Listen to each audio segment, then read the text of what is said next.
नमस्ते दोस्तों, कैसे हैं आप लोग। आप लोग का एक और वीडियो में स्वागत है। आज हम प्रैक्टिस करेंगे प्रीवियस ईयर क्वेश्चन जो अक्सर एग्ज़ाम में पूछे जाते हैं। ये पूछे गए हैं, चलिए इसका रिवीजन करते हैं। पहला क्वेश्चन रहा हम लोगों का कि यूरिया अधिकतम मात्रा में पाई जाती है, तो आंसर हो जाएगा मूत्र में। पेप्सिन, पेप्सिन का एक उदाहरण क्या है, तो आंसर हो जाएगा एंजाइम।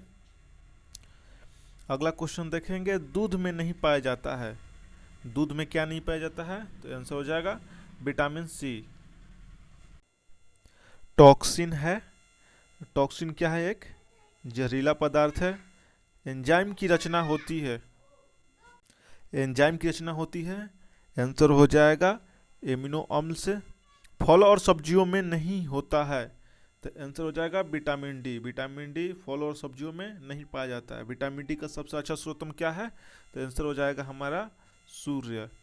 सूर्य में सबसे अधिक विटामिन डी पाया जाता है।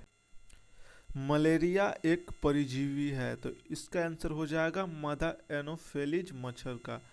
मदा एनोफिलीज मच्छर काटने से मलेरिया रोग होता है, याद रखना है। मानव मूत्र में उत्सर्जित होता है, तो विटामिन सी। दूध में उपस्थित प्रोटीन है, तो कैसिन हो जाएगा आंसर इसका। मेढक के हृदय में कितने चेंबर होते हैं, तो आंसर हो जाएगा 3। याद रखना है, मेढक के हृदय में कितने कक्ष होते हैं या चेंबर पूछ दे तो बताना है 3। मानव शरीर का महत्वपूर्ण ग्रंथि है पिट्यूटरी। मानव शरीर का महत्वपूर्ण ग्रंथि क्या है, पिट्यूटरी हो जाएगा आपका आंसर। मानव शरीर में प्रचुर मात्रा में पाया जाता है, मानव शरीर में सबसे प्रचुर मात्रा में क्या पाता है, तो आंसर हो जाएगा आपका कैल्शियम। आगे देखेंगे, कोशिका का आनुवंशिक पदार्थ है। कोशिका का आनुवंशिक पदार्थ क्या है, तो आंसर हो जाएगा डीएनए। आपका डीएनए कोशिका का आनुवंशिक पदार्थ है। आनुवंशिका के नियम का जन्मदाता कौन है, तो इसको याद रखिएगा दोस्तों, ग्रेगरी मेंडल ने किया था। आगे देखेंगे, किसान का परम सहायक है। किसान का परम सहायक कौन सा है, तो केंचुआ हो जाएगा आपका आंसर। कोशिका शब्द का निर्माण किया था, तो रॉबर्ट ब्राउन ने किया था। कोशिका शब्द का निर्माण किया था, और सर्वप्रथम कोशिका शब्द का उच्चारण किसने किया था, तो रॉबर्ट हुक ने, याद रखिएगा। आगे देखते हैं, सबसे बड़ा फूल कौन सा है, सबसे बड़ा पुष्प, तो रेफुलेसिया का होता है या आर्किडिस का। ऐसे जनरली एग्जाम में रेफुलेसिया ही सबसे बड़ा माना जाता है। स्तंभ कंद, धन कंद, सलकंद तथा प्रकंद का उदाहरण है, तो इसका आंसर हो जाएगा आलू, केसर, प्याज तथा अदरक, हल्दी हो जाएगा आपका आंसर। आगे चलते हैं, अमरूद, अंगूर, शरीफा तथा टमाटर के खाने योग्य भाग्य है, तो आंसर हो जाएगा फल बीती। आम, पपीता तथा बेर के खाने योग्य भाग्य है, तो मध्य फल बीती हो जाएगा। अदरक तथा आलू के खाने योग्य भाग्य है, तना हो जाएगा। मानव शरीर में रक्त की मात्रा शरीर के भार का कितना होता है, तो लगभग 7% होता है। याद रखिएगा, मानव शरीर में रक्त की मात्रा शरीर के भार का 7% लगभग होता है। आगे चलते हैं, मनुष्य के मस्तिष्क का वजन कितना होता है, तो याद रखिएगा 1300 से 1400 ग्राम होता है। ऊँट की गर्भावधि काल होता है, ऊँट की गर्भावधि काल होता है, तो इसका हो जाएगा 320 से 50 दिन। याद रखिएगा 320 से 50 दिन हो जाएगा। गाय तथा भैंस का गर्भावधि काल होता है, गाय तथा भैंस का गर्भावधि काल होता है, तो इनसे याद रखिएगा 280 तथा 300 दिन। पौत्रिकता सिद्धांत करने में सहायक है, तो डीएनए, याद रखिएगा। दूध में पाई जाने वाली शर्करा है, तो लैक्टोज है। ठीक है, आगे चलते हैं, मूत्र का निर्माण होता है। मूत्र का निर्माण कहाँ होता है, वृक्क में होता है। याद रखिएगा, सबसे लंबा कृमि क्या कौन सा है, तो टेप वर्म है सबसे लंबा। प्रकाश वर्ष मात्रक है, तो इनसे याद रखिएगा दूरी का। प्रकाश वर्ष किसका मात्रक है, दूरी का मात्रक है। आगे चलते हैं, कपड़ा सुखाने तथा दूध से मक्खन निकालने वाली मशीन कार्य करता है, तो याद रखिएगा अपकेंद्रीय बल के सिद्धांत पर कार्य करता है, अपकेंद्रीय बल के सिद्धांत पर। अब केंद्रीय बॉल में क्या होता है कि इसमें फोर्स सेंटर से बाहर की तरफ लगता है, परिधि की तरफ लगता है। ठीक है, अगला क्वेश्चन बढ़ते हैं। एक अश्व शक्ति बराबर होता है, तो इनसे याद रखिएगा 746 वाट। एक अश्व शक्ति बराबर कितना होता है? 746 वाट होता है। अगला क्वेश्चन देखेंगे। जल का जल का घनत्व अधिकतम तथा आयतन न्यूनतम होता है, तो याद रखिएगा 4 डिग्री सेल्सियस पर। जल का घनत्व अधिकतम 4 डिग्री सेल्सियस पर होता है तथा आयतन न्यूनतम होता है 4 डिग्री सेल्सियस पर। आगे चलते हैं। पदार्थ का लघुत्तम अंश क्या है? तो आंसर याद रखिएगा क्वार्क। आगे बढ़ते हैं। लेंस की क्षमता का मात्रक है, तो याद रखिएगा डायप्टर। लेंस का क्षमता का ऐसे मात्रक क्या है? डायप्टर। इंद्रधनुष के बीच का रंग होता है तो हरा, याद रखिएगा बैनिया पिनाला, बीच में हरा रंग आ जाएगा। आगे चलते हैं। रंग का प्रकीर्णन निर्भर करता है तो तरंगदैर्ध्य पर करता है। रेटिना पर बना प्रतिबिंब होता है, तो आंसर हो जाएगा वास्तविक उल्टा तथा वस्तु से छोटा होता है। याद रखिएगा रेटिना पर जो वहाँ प्रतिबिंब बनता है वास्तविक बनता है लेकिन उल्टा बनता है, लेकिन मस्तिष्क में इसका प्रतिबिंब सीधा हो जाता है। आगे क्वेश्चन चलेंगे। इंद्रधनुष बनता है, तो याद रखिएगा सूर्य के ठीक विपरीत बनता है। फ्यूज तार बनाने में कौन सी तार लगती है? फ्यूज तार किससे बनती है? तो याद रखिएगा टीन, सीसा और मिश्र धातु। टीन और सीसा की मिश्र धातु होती है। सूर्य प्रकीर्णन के कारण अंतरिक्ष यात्री को आकाश दिखाई देता है, तो आंसर याद रखिएगा काला दिखाई देता है। यहाँ से हमें नीला दिखाई देता है आसमान, लेकिन जब हम आसमान से आसमान देखेंगे, अंतरिक्ष से ऊपर जाके देखेंगे तो हमें काला दिखाई देगा। समुद्र का जल नीला दिखाई देता है, तो आंसर याद रखिएगा प्रकाश के प्रकीर्णन के कारण। समुद्र का जल नीला प्रकाश के प्रकीर्णन के कारण दिखाई देता है।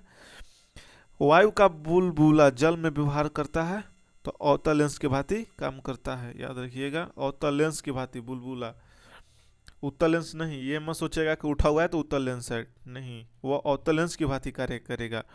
तारे का टिमटिमाने का कारण है, तो आंसर याद रखिएगा प्रकाश का अपवर्तन। तारे प्रकाश का अपवर्तन के कारण टिमटिमाते हैं। नेक्स्ट चलते हैं। हीरा का चमकना तथा मेघ मरीचिका बनने का कारण है, तो आंसर याद रखिएगा दोस्तों बहुत इंपॉर्टेंट है, ये अक्सर पूछा जाता है।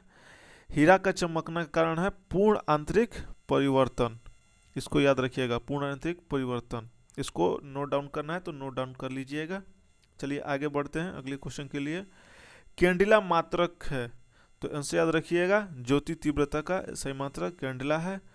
भू स्थिर उपग्रह की पृथ्वी से ऊंचाई होती है तो 36,000 किलोमीटर होता है दोस्तों, याद रखिएगा मोस्ट इंपोर्टेंट। बल्ब का फिलामेंट बना होता है टंगस्टन का बना होता है। चलिए आगे बढ़ते हैं। सूर्य की ऊर्जा का स्रोत है, सूर्य का ऊर्जा का स्रोत क्या है? तो नाभिकीय संलयन दोस्तों, याद रखिएगा। रेडियो सक्रियता की माप की जाती है तो ग्रीगर मूलर काउंटर से, ये भी याद रखिएगा ग्रीगर मूलर काउंटर से। रॉकेट की गति आधारित है तो सम्यक संवेक्षण के सिद्धांत पर। ठीक है दोस्तों, अब आगे चलते हैं। मूल रंग कहते हैं, मूल रंग कौन सा होता है? तो हमारा हो जाएगा मूल रंग नीला, लाल और हरा हो जाएगा। सेकटेंट का प्रयोग किया जाता है, तो इसको भी याद रखिएगा ऊंचाई मापने के लिए। आगे चलते हैं। निकट दृष्टि दोष दूर किया जाता है, तो इसको आंसर याद रखिएगा अवतल लेंस का प्रयोग करके। निकट दृष्टि, इसमें क्या होता है कि निकट का वस्तु दिखाई देगा लेकिन दूर का नहीं दिखाएगा, इसमें उल्टा होता है। अगर दूर दृष्टि दोष है आपके पास तो आपको दूर की वस्तु दिखाएगा और निकट का वस्तु नहीं दिखाई देगा। चलिए आगे क्वेश्चन। दीर्घ दृष्टि दोष दूर किया जाता है तो उत्तल लेंस का प्रयोग करके। परमाणु बम का सिद्धांत आधारित है नाभिकीय विखंडन पर। आगे बढ़ते हैं। बिजली के बल्ब में मुख्यतः प्रयोग होता है, तो याद रखिएगा अक्रिय गैस। बिजली के बल्ब में कौन सा गैस प्रयोग होता है? अक्रिय गैस। ध्वनि का वेग सर्वाधिक होता है, तो इनसे याद रखिएगा ठोस में। ध्वनि की गति धीमी होती है, तो इनसे याद रखिएगा हवा में। ध्वनि की सबसे गति, निर्वात में ध्वनि की चाल नहीं होती है दोस्तों, याद रखिएगा निर्वात में ध्वनि नहीं प्रवेश करती है, नहीं ट्रेवल करती है। ऊर्जा का ऐसा ही मात्रक है, तो इनसे याद रखिएगा जूल। ऊर्जा का ऐसा ही मात्रक जूल है। कार्य का भी ऐसा ही मात्रक क्या है? जूल है, याद रखिएगा। हाइड्रोजन बम आधारित है, हाइड्रोजन बम आधारित है, तो इनसे याद रखिएगा नाभिकीय संलयन सिद्धांत पर। नाभिकीय संलयन सूर्य में भी नाभिकीय संलयन होता है, लेकिन परमाणु बम कहेगा तो उसमें क्या कहेंगे, नाभिकीय विखंडन पर होता है। हाइड्रोजन बम नाभिकीय संलयन पर होता है। जल का सर्वाधिक शुद्ध रूप है, तो इनसे याद रखिएगा वर्षा का जल। वर्षा का जल एकदम शुद्ध होता है। नीचे चलते हैं, ग्रीन हाउस प्रभाव है। ग्रीन हाउस प्रभाव गैस है तो कौन सा, कार्बन डाइऑक्साइड का। दाढ़ी बनाने तथा आंख नाक की जांच में अवतल लेंस का, अवतल दर्पण का प्रयोग होता है। माफ कीजिएगा, अवतल दर्पण का प्रयोग होता है। आगे चलते हैं, नाभिकीय विखंडन में प्रयुक्त होता है, तो इसका आंसर याद रखिएगा यूरेनियम। नाभिकीय विखंडन में यूरेनियम का प्रयोग होता है। चंद्रमा पर गुरुत्वीय त्वरण का मान पृथ्वी के मान का होता है 1/6 भाग होता है। अगर कोई पृथ्वी पर किसी वस्तु का भार 30 किलो है तो चंद्रमा पर उसका हो जाएगा 30 गुणे 1/6 यानी 5। यदि कोई चंद्रमा पर 30 केजी है तो पृथ्वी पर 30 केजी है तो चंद्रमा पर जाकर 5 केजी हो जाएगा। चलिए आगे चलते हैं, द्रव अवस्था में पाया जाता है। कौन सा धातु पाया जाता है द्रव अवस्था में, तो पारा पाया जाता है। सुराही का पानी ठंडा होता है, तो इनसे याद रखिएगा, सुराही या घड़ा भी बोल सकते हैं यहाँ पर, उनका पानी ठंडा होता है वाष्पीकरण के कारण। उसमें छोटे छोटे छिद्र होते हैं जिससे पानी रिस कर बाहर आता है, और उस पानी को वाष्पीकरण के लिए वो घड़े के अंदर से उष्मा अवशोषित करता है, जिससे पानी के घड़े के अंदर का टेम्परेचर लो हो जाता है और जिससे पानी ठंडा हो जाता है। थैंक यू दोस्तों, अगर हमारे वीडियो पसंद आए तो इसको लाइक कीजिएगा, हमारे चैनल को सब्सक्राइब कीजिएगा। ऐसे ही वीडियो देखने के लिए इन्फॉर्मेटिव आपको इसी तरह का आपको प्रैक्टिस करने के लिए वीडियो लेकर आता रहूँगा। आप प्रैक्टिस करते रहिए, आपको किताब खोलने की कोई ज़रूरत नहीं है। आजकल बहुत लोग किताब नहीं खोलते हैं, तो आराम से मोबाइल से प्रैक्टिस कर सकते हैं। चलते हैं दोस्तों, धन्यवाद, जय हिंद।